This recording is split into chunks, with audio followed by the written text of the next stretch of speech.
Alright, 8th gen Civic amp install. I looked at some videos on YouTube, and going through the firewall back there didn't seem very easy at all. So I tried this method of taking off the plastic cover panel that goes up here and popped this just a couple push pins. And then I actually took a piece of coax cable or a hanger, whatever you have, or if you have a fishing tool. And as I found online on YouTube, if you go up in here, if I can get the lens up, you can't get the freaking iPad up in there. Right there, there's a hole next to the wiring harness, that nylon harness. There's a rubber grommet. You just pop it out, and I'm gonna poke a hole through it. Obviously run it over the cable first, but I just took a piece of coax cable and put it on a curve and fished it up through, and it popped right out the top. Right here, I'm just going to tape it to the power and pull it through. There you have it. All right, I was able to fish a piece of coax. You can use a coat hanger or whatever you got. The coax worked really well because it was stiff enough but flexible enough to just snake it straight up from the bottom. It's hard to get the lens up in here, but if you, on the side of the car, not the footwell, but actually on the side, up inside, there's a hole that you can go through. Right up next to that nylon harness, there's a black rubber grommet that I have poked out. You can see the hole right there. And you just pop out this little rubber grommet and obviously poke a hole through it. But I just ran the coax cable through, and I'm just gonna pull it down, and bam, there's your cord run through. I'm gonna put some loom tube on this up at the top where there's any sharp corners, so it protects it from getting cut. And that should be about it. And we're back for an update. I left the zip ties loose so I can adjust the exact length once I run back and grab a 12mm so I can mount the amp line where I want to on the main bolt. And so I have these loosely zip tied.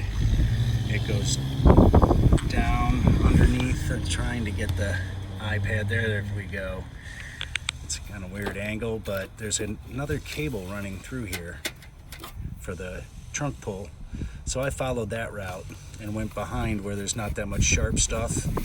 And then I'm putting loom tube over top of it, so when I snake it down in, any metal that it'll touch, it'll rub on the loom tube.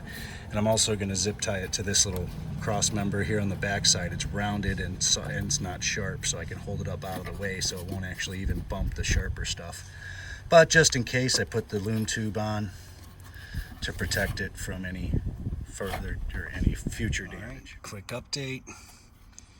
I've run it through, put the loom tube up on the top side, zip tied it in from the top. It's coming through now. Poked a hole in this grommet. Now I'm going to slide it back up, pop it back into place, continue to zip tie down, and then run it to the trunk. A couple tips.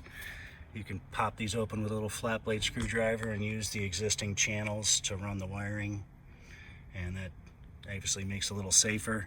And then also, when you're removing the panels, if you don't already know this, just pull the weather stripping out of the way on the front panel by the trunk release and the pillar in the center of the car on both sides of the door. Just pop this weather strip out of the way, just pull on it, it comes right off, and it will let you get the panel out real easy because it actually hooks behind them. So put the weather stripping in last. All right, don't laugh at my 15-year-old amp and JBL subwoofer that aren't made anymore, but they still kick after 15 years. This is the third car they've been in, and on a boat for a couple years. Anyway, this new line level converter has its own remote, so you don't have to run a remote, which I already ran, but oh well.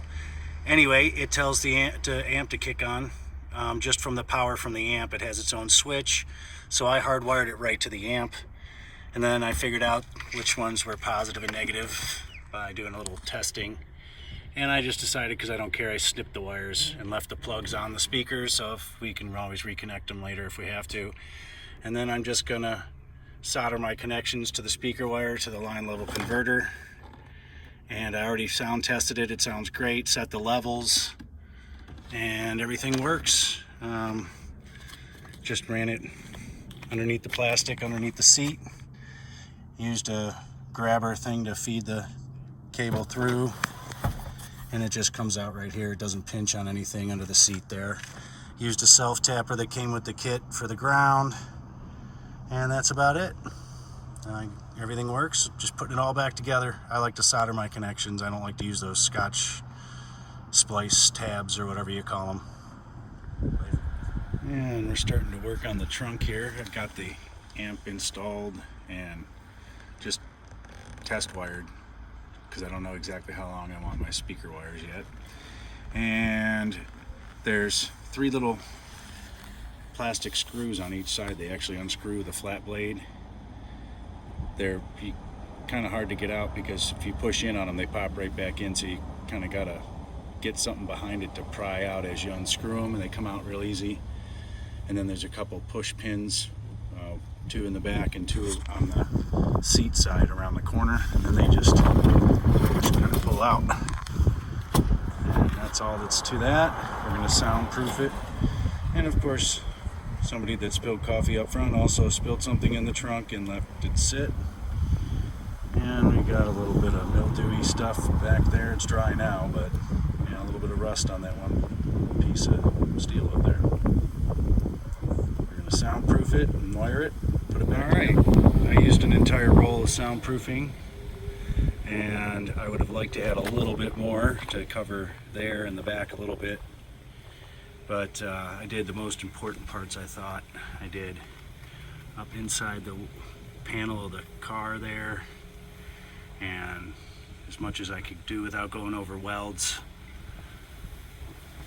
I didn't want to lock in any crevices where it could get moisture or anything in there, and just basically tried to hit the spots that'll resonate, knock down some noise here.